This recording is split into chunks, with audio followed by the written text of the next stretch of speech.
On today's edition of Stories from Real Life with Melvin E. Edwards.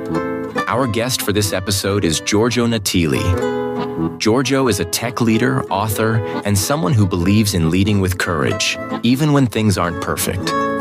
With over 20 years of experience at big companies like Amazon, Mozilla, and Capital One, Giorgio has made a career out of turning big ideas into reality. Right now, he's the vice president and head of engineering at Opaque Systems. But Giorgio's story isn't just about tech. It's about facing fears, being creative, and connecting with people. You're always humble. You, as a leader, are the one that is continuously learning, that must continuously learning. So first of all, embrace the fact that you don't know everything, make it clear, and be open about any suggestion. This will make people feeling comfortable about speaking up about any idea or potential experimentation. Create a safe room for experimentation. Let's join the conversation with Giorgio Natili. You are listening to Stories from Real Life, a podcast by engaging storytellers for engaged story listeners. Here's your host, author and journalist, Melvin E. Edwards.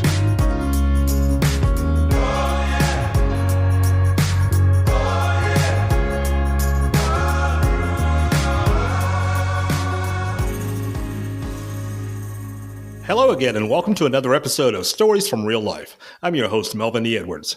Thanks for joining me for the podcast where personal stories can have a global impact. As you heard in the intro, our guest today is Italian native Giorgio Natili. Giorgio, welcome to the show. Melvin, thank you so much for having me, and thanks so much for pronouncing my name right. Whoa, I got it right. Thank you. You got it fantastic. Nice. So this show is heard so far in 72 countries. So I believe Italy is one of them. Hopefully Italy's one of them. I think it is. Hopefully you have some relatives who will be listening to this episode so we can make it 73 countries. Absolutely. I'll be sure to have this broadcaster into my network so that you will get people from Spain, from Italy. I live also in Spain, so I have some friends also over there. And definitely East Coast and West Coast. Nice. That sounds great. All right. First question for you today. You used to be a professional windsurfer. Yes. How much money does a professional windsurfer make? At the time I did it, you lose money, basically, as a professional windsurfer. Because how it works, it's pretty simple. When you're at the beginning of your career, you start getting discounted rates on your gear so that you can renew your gear every year. And the discount rate is usually 40-50%. So basically, you make money, and that's really a stretch sentence, by selling every year your used gear and renew it right away. Usually the lifespan of a windsurf gear is from 3 to 5 years. So when you sell it after 1 year, considering that you also get it 6 months before everybody else, it's kind of brand new, convenient for the others, and you make a little bit of margin over there. Then you start to facilitate sales in specific shops. You make agreement about discounts that you offer to your friends, the people that you know on the beach, that you know when you are windsurfing, and you start making your career like that. Then if you get really in the top, maybe top 50, top 60 in the world, you start to make some more serious money. But the windsurf career is a passion. I regret a tiny bit that I haven't followed up that career all the time, because I think that the connection with the sea, it's something that is unique. It's something that is unique. It gives you a different vibe, and you have a different set of problems that, to be extremely honest, are nice problems to have. All right, speaking of the sea, you even swam with sharks to push past your fears. How scared were you of those sharks before you were able to push past your fears? Oh, before I was terrified. Basically, every time that you were falling from your board, that it happens often, it depends what you do, which discipline are you doing on windsurfing. The first thing you think is not, is the water cold? Is there any rock? You think, where are the sharks? Where are the big fishes? You know that are there. They are there, right?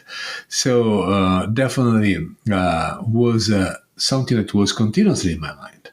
And that's why I decided to get rid of this fear. And It was a good experience. I still remember it. I still have everything clear in my mind, what happened that day.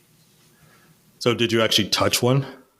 No. So I was in Boa Vista, that is an island of Capo Verde in front of Senegal. I asked to my local guide, to bring me swimming with the sharks. And I explained why. And the guide said, sure, of course, right? It's over there. You're like talking, I want to really touch that seagull, or I want to see a deer very close, right? They are used to that. So he brought me into this bay where we were seeing clearly big fishes swimming around. And sometimes a couple of fins. Nothing dangerous. They were just there.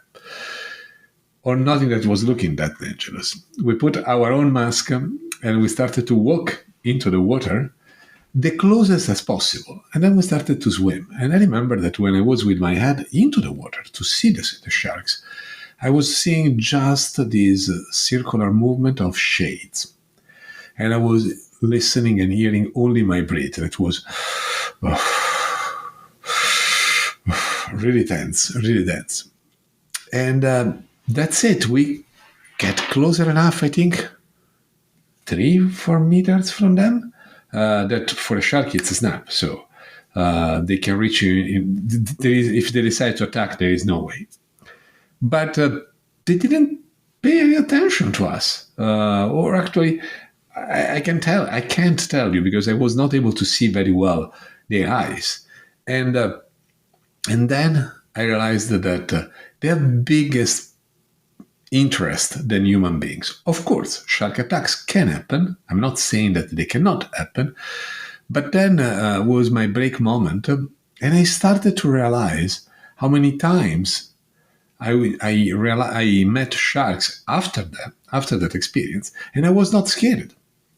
I had the opportunity, because I think that there are opportunities, to meet very close an hammerhead shark, a tiger shark, angel shark, and I don't know what else it was, because I have a picture of me windsurfing, surfing on a wave, and there was the shade of the shark in the wave. So it was definitely not paying attention to me. So I think it's I'd still be scared, I guarantee that. The only fish that really scares me is the killer whales, the orcas. Although they never attacked any human being, or at least not in the past hundreds of years, they are so smart that I'm worried to find myself close to them. That's really still one fear that I haven't overcome. I moved to Seattle a few years ago, and I did windsurfing over here. Then I see a couple of instances of how close the killer whales come to the coast. Really, we're talking about a few feet away.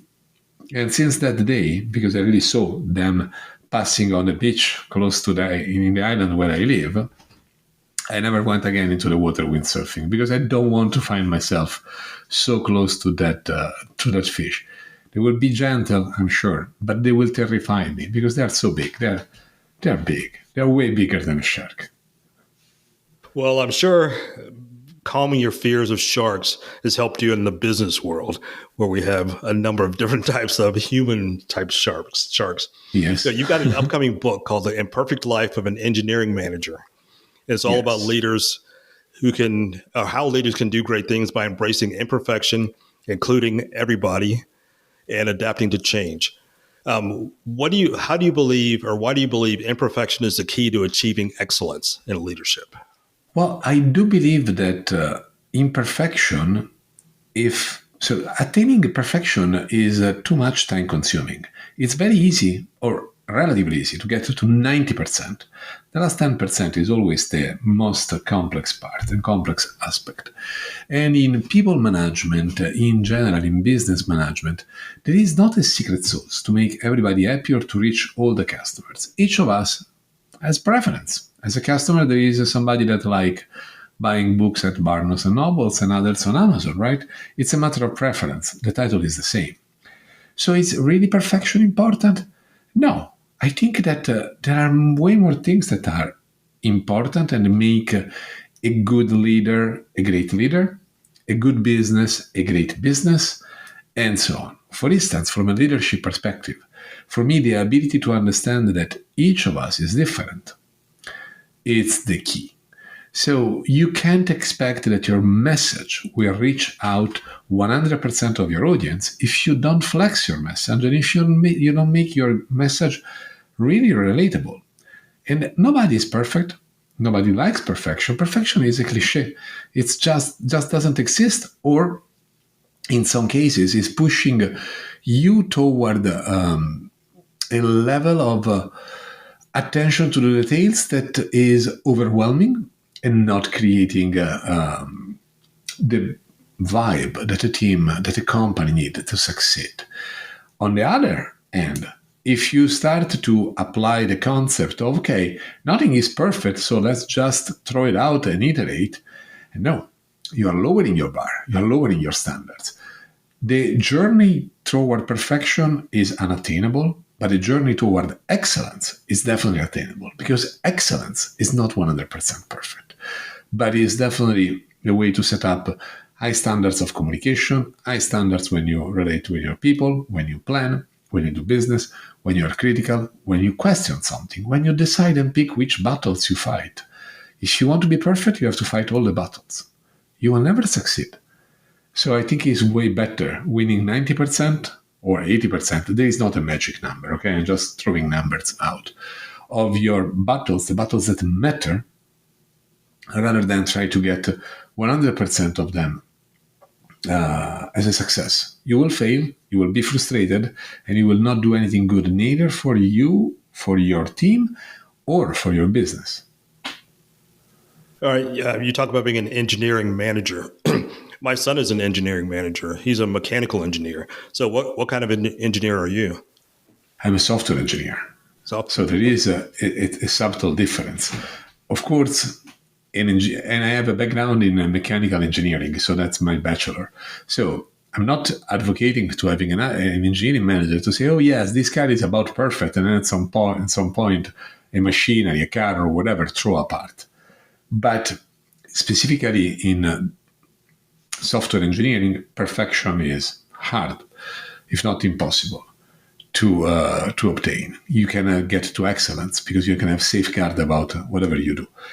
And about your son, definitely the angle that I would focus about imperfection is how you manage a plan, how you manage your people, how you create a connection with people. There are managers that think that managing people is, okay, given 10 tasks, I distribute the 10 tasks, and everything will be executed. No, that's something that Gen AI can do, distributing tasks. You need to create a connection between their passion, business goals, and customer goals. And that's true in every profession. It cannot be perfect. You cannot get 100% alignment every time. But if you try to get to that alignment, you will lead a team of human beings that by definition are not perfect, that will thrive toward excellence and will raise the bar of everything that they are doing. Yeah, he's having to learn a lot on his job because he's only 27 years old and he was promoted to manager, and everybody who works in his department is older than he is. So that's been a special challenge for him. Well, congratulations for the promotion. And yes, I understand which challenge he's facing. It happened also at the beginning of my career. Now, it's happening less, as you see from the gray bear. I'm getting more into the other side. But the important thing is to keep your mind open. One of the problems that I had when I was at the beginning of my career as a manager, I thought that my high standards about software engineering could be applied to everybody. And I was shocked. Why you don't think like this? And then you learn. People is different. They achieve goals in different ways. And you have to assess the results, not only the way they get there. You can help them. You can help them to optimize the way they get there. That's what a manager should do. You can protect your team from distractions, but you have to rely on their expertise. When you get into the manager track, you are unconsciously making a decision. You are lowering your understanding of your domain, and you are expanding your skill set with people management, stakeholders management, conversation, performance, a set of way different skills. And when you do this, you have to start to trust your team that they know better than you what they are doing. So you became the facilitator and not anymore the doer. It's amazing because when you succeed into when your team succeed, you will see a project accomplished that you could never complete by yourself. So the fulfillment is great, but to get there is way more complicated. Individual contributor, they can get some already weekly progress that make them excited. An engineering manager is forward-looking, is thinking about 6 months ahead, 1 year ahead, 1 year and a half ahead, and it's completely different journey. All right. So let's talk about DEI for a second. That's sort of a hot button issue. So Yes. how can leaders foster a culture of inclusion and belongings with their teams? Well, the first thing is actively listening. But I want to emphasize that active listening doesn't mean just repeating back what people said or acknowledging what people say. It's making a conscious effort to determine what has been said to you, what you can incorporate in your strategy, so that people can see and can literally observe you changing tiny bit your directions, or significantly, depends on the situations, based on what they are suggesting. I've seen a lot of leaders repeating back and say, I hear you, I acknowledge you, but you know what? I'm going still in the other direction. That's not active listening. Okay? First thing, people must be heard. Second, people must be aware that you acknowledge their uniqueness. Their uniqueness is expressed in multiple ways. First of all, pay attention to festivity that might be important for your team.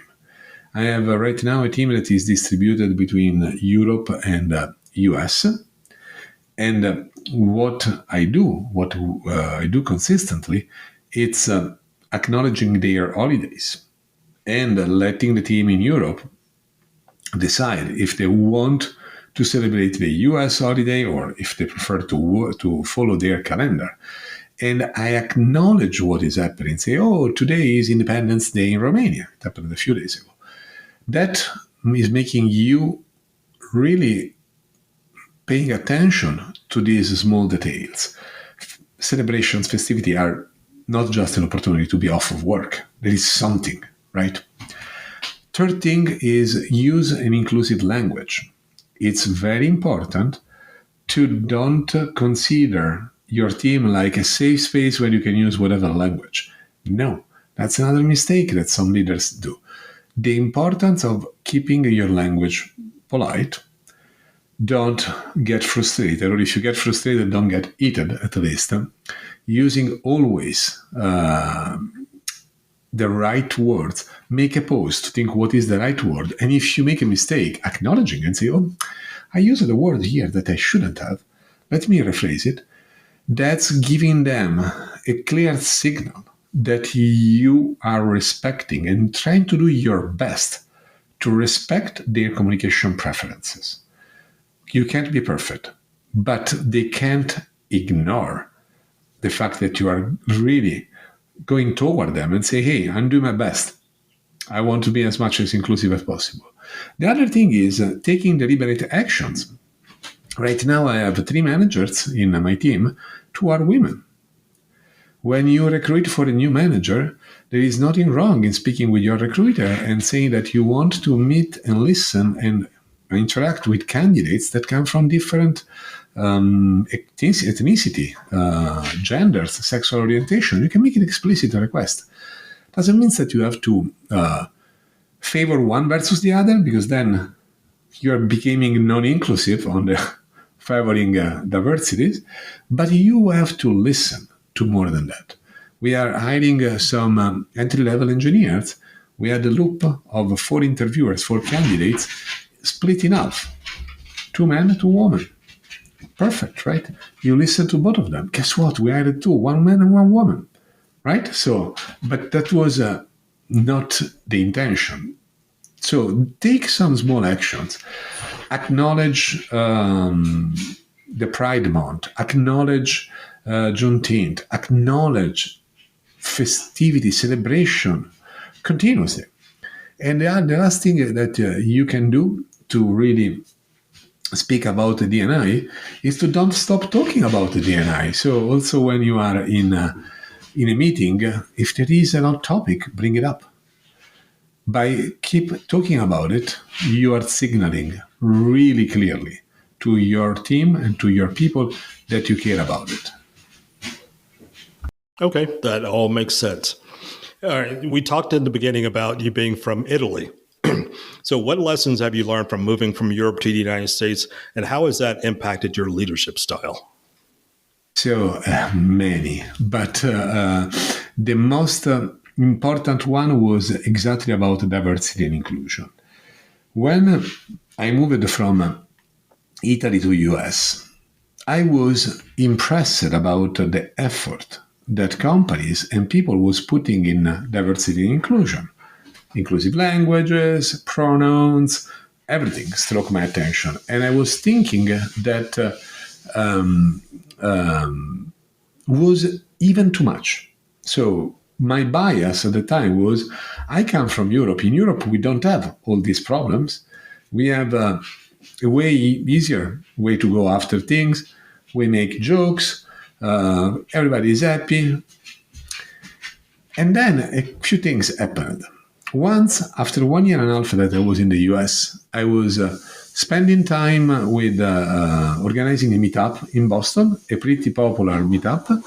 And I had at some point a slide to open the meetup with a summer image. We are getting closer to summer. So what is the typical summer image?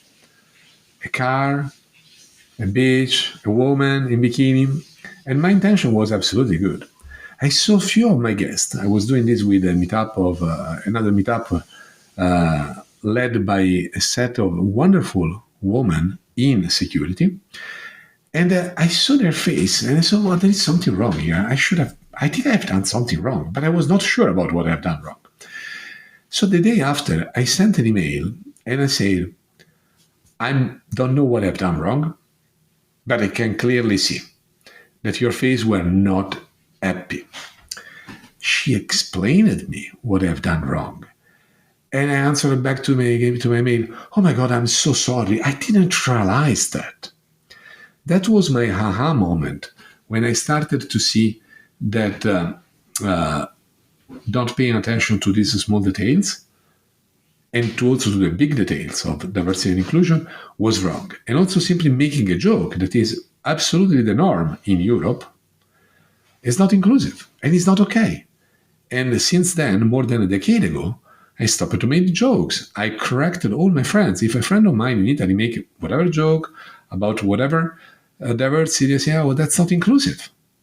And sometimes they say, oh, come on, you're calling out us again? Yes.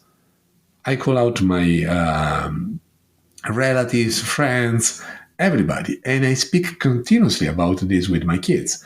When I hear something that is not inclusive, we speak about it. I say, okay, you see that? That's not inclusive, and explain the reason why. So that was my biggest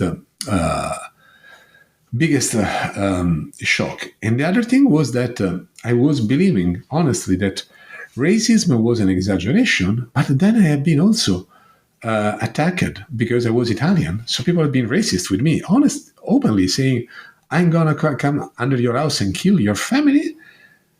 You, wow. whatever bad word, Italian? Say, really?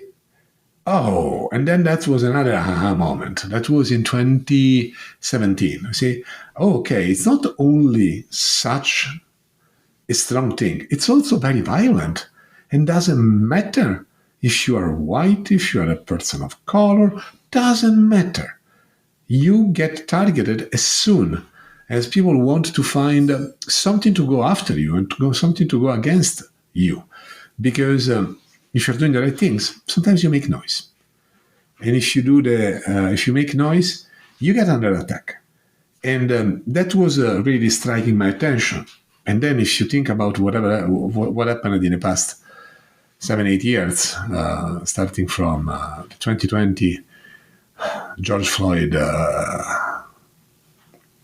episode and everything else that happened, it's really bad. The world is definitely diverging back to a situation where racism, violence is kind of the norm. And that's not good at all. It's something we have to fight with all our small gestures. I agree 100%. We could probably take the whole episode to talk about that, but there are several other topics I want to touch on with you. And the next one being the topic of AI. So what's the biggest ethical challenge in AI today, and how can we address the challenges? There are many. In my opinion, one of the biggest is how your data get used by AI. You easily lost track and control over your data, and these pose both ethical questions, ethical challenges, and of course, expose people to risks. So if you go on whatever LLM and you ask about yourself, the LLM knows a lot about you. This means that anyone that can want to harm you in whatever way can spoof your data using an LLM and understand who you are, where you live. Your data are already there, so the LLM is just doing its job. That's important. Data privacy, data sovereignty are exposing people to enormous risk. When you accept the privacy policy or whatever tool you use, you should look very carefully, because the usage of your data can really expose you to risk. And on the other hand, business should be ethical about it, should be clear, transparent. There is a concept that is very important to me, that is explainable AI. They should be able to explain what AI is doing with their data, with your data, and how data sovereignty is kept between every different system. Simply think about agents. Autonomous agents are exchanging data.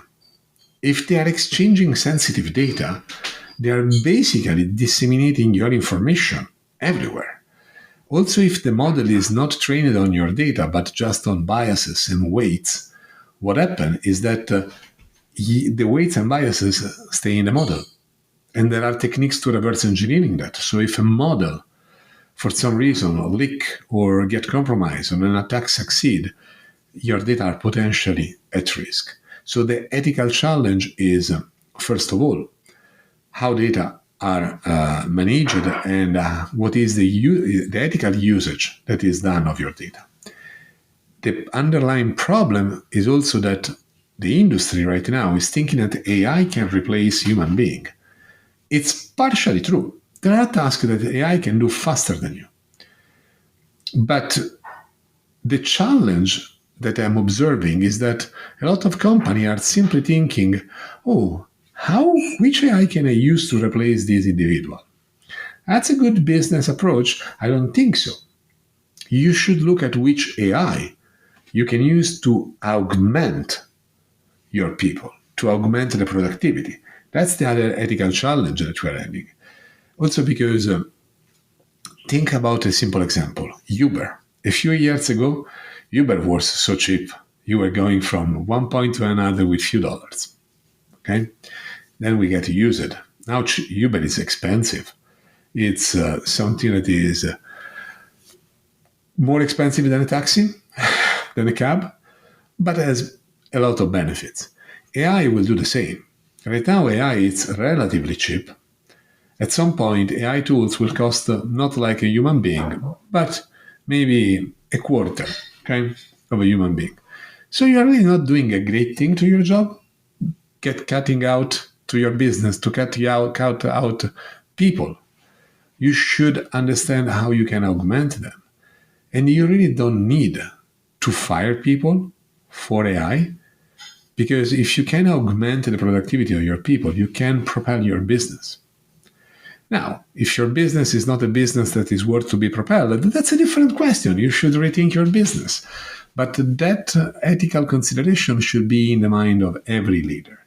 Augmentation versus replacement. Why do people find themselves forming unexpected connections with AI? Well, there is a lot of people that is humanizing AI. It's natural. It's part of the learning curve of using AI. Think about the bias that the software itself is creating in your brain. The most popular is ChatGPT. What do you do on a chat? You chat with human being. So your brain is really telling you are talking with somebody, and it's not true. So I found myself at the very beginning of my journey of using LLMs to say, please, do you mind?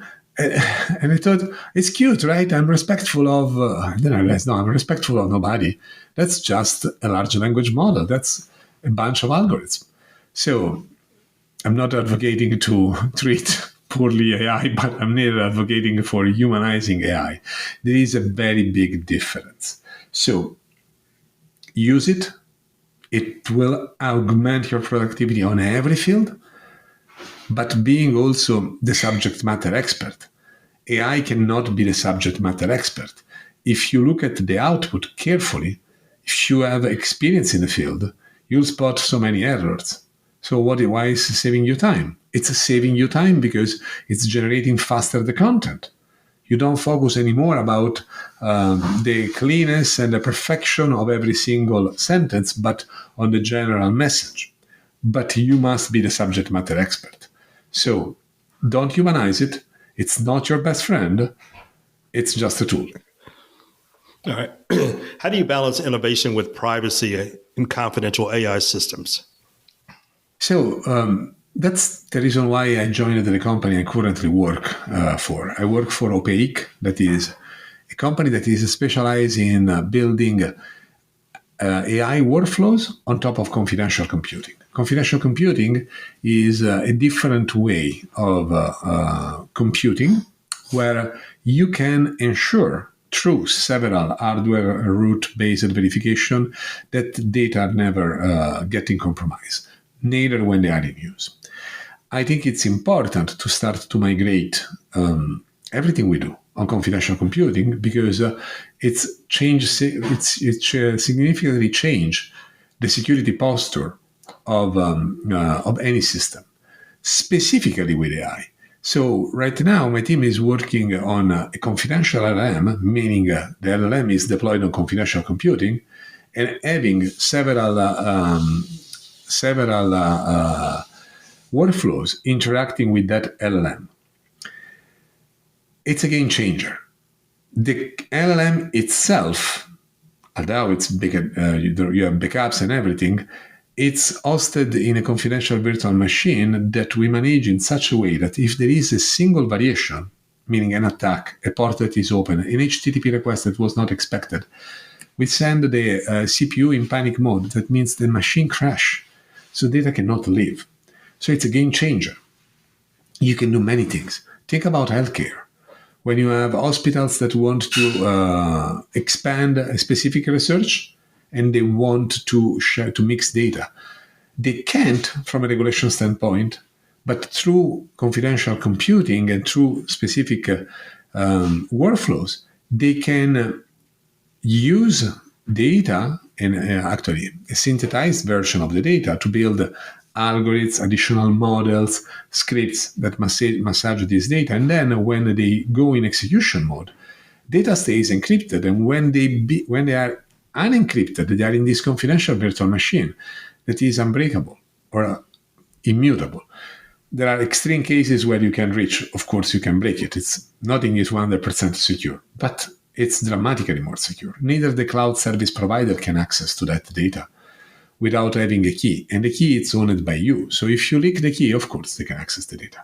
But if you don't, it's really unlikely. And I think it's a fundamental shift in the paradigm of AI, where you can respect privacy, data sovereignty, and regulations.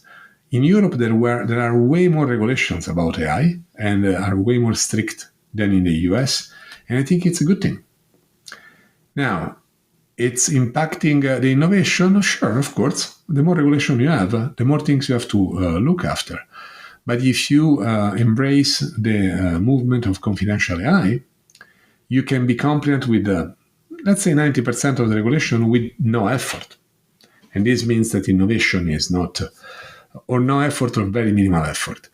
That innovation can still go with a very high pace. And on the other end, that people data should be protected.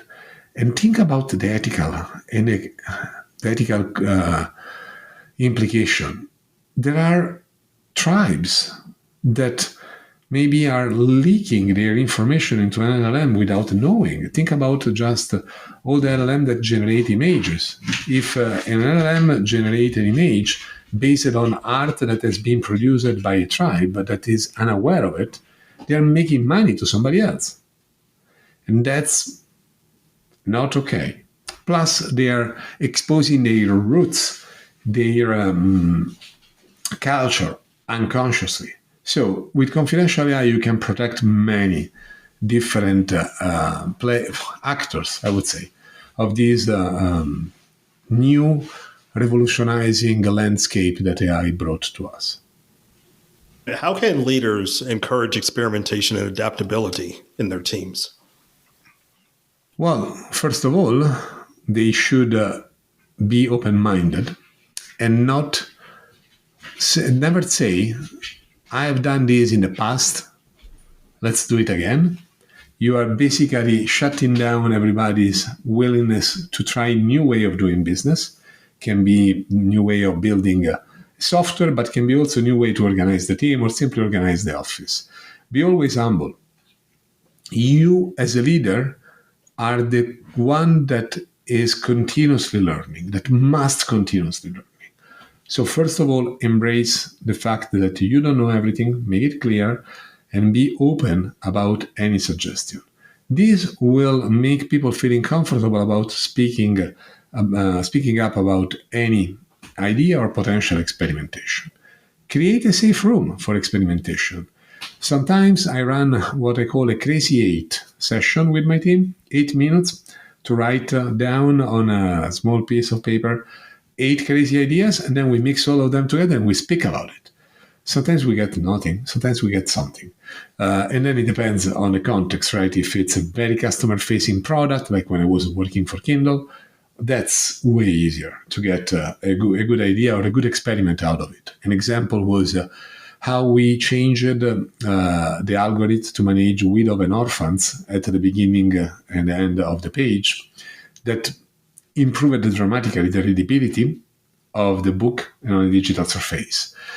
In AI and confidential AI, it's way more complicated. But for instance, one idea that came out of these crazy 8 sessions was to change the implementation of a tested TLS. That is something we're going to release in July 2025. That is a game changer because it's giving you the possibility to attest the services that are communicating with your system, basically increasing even more the complexity to break this the security model of your application. So be open-minded, create whatever works for you and for your team. Crazy 8 is just an idea. You can use whatever, and make it fun. Advocate for the fact that there are no bad ideas. There are just ideas, and that from whatever idea you can generate some innovation and something new. All right. So what advice do you have for leaders facing setbacks? Well, it depends on the setback, but when something is not working as you expected, it means that you made some mistake. So be self-critical. First thing, it's not your team that failed. It's not another department or another company that created a setback for you, but it's most likely you that were not listening, observing, and making space for others, or simply hiring the right people for your business to succeed. So take a moment, reflect, and try to understand what you could have done better. If you really are short on ideas, ask anonymously to your team. You will get some ideas, no worries, because again, management is not a popularity contest. You will not make your team 100% happy never, and in front of a failure, they will tend to open up. So listen, try to understand what it is, and adjust. Quickly, yes, but not fast. Quickly enough to support your business, but not fast, not too fast to prevent you from deep thinking about what is your next move. As a leader, doesn't matter the size of the team, the size of the company, every single move that you make will shape your company, your team, your organization. So be extremely careful. Our brain is designed to react instinctively, especially in situations where you are experiencing a setback or danger or fear. Step back. Take the time you need. Don't send that message right away. Don't send that sentence right away. Don't answer instinctively to your fears. But be assertive and think a tiny bit slow to act quickly and not too fast. All right. So on something a little less serious, tell me about your DJing passion. Well, DJ passion is something happened a long time ago. So when I was doing the professional windsurfer, I also started to organize events. Organizing events in Rome at the time meant that you were taking care of public relationship, inviting people, giving a design, a mood, a theme to whatever event, and you were starting with the music, picking up the DJs. And when I was picking up the DJs, I was also spending time with my DJs to select the music, not the entire music, but I was going to the record shop. At that point, there were only vinyls, and picking up the music that we wanted to use for a specific event. That brought me to unconsciously learn a lot about DJing, and sometimes being the backup of my DJ if they had to eat the bathroom or take a break for whatever. At that point, smoking cigarette was absolutely normal, right? So if you needed to take a break, there was always Giorgio that was ready to back it up. And then this passion stayed with one of my past jobs. A few years ago, we threw a party for my daughter and other kids, and we hired a DJ. And I was so disappointed about the result of this DJ. And it was New Year Eve. The year after, I decided to buy a small DJ controller and do it by myself. And I had so much fun. Now I have a very big DJ controller, a DJ sampler with which sometimes I play live and I generate EDM music, so house music, soulful, deep house, and so on. And now I go to whatever party my friends are doing. I show up with my equipment and I mix. Sometimes I go to farmer markets. I do other events. It's not my business, but I love it. Brought back so much joy because now I'm continuously listening and searching for new music. And I started again to work with background music when I'm writing a document or when I'm writing my book. And music really put you in the right mood. It's unlikely that music can really bother you. It's just a mental model. And I think it's also expanding connections with people. I'm making new friends. So that's the outcome. And I think I will never stop again. That sounds like fun. Do you have a DJ name?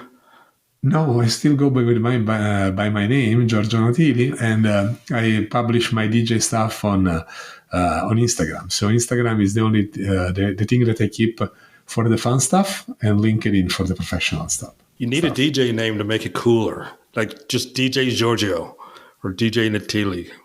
I can. Or we can work on some variation of that. Oh, if your audience has a suggestion, please send it over. Okay, that sounds good. We'll see what we come up with.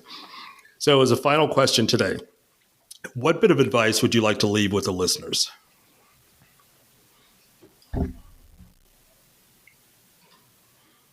the world is definitely going into the direction that many of us were not expecting. Also, if you think that you were expecting some changes, these changes are not happening in the right way. There is no respect for human being. Be the first ambassador of respect. Be the first one that understands that everybody can have a bad day. Try to be empathetic in whatever you do and bring a little bit more of love in whatever interaction you have with whoever you speak with today. That's great advice for everybody. I highly recommend that. And thank you for the reminder.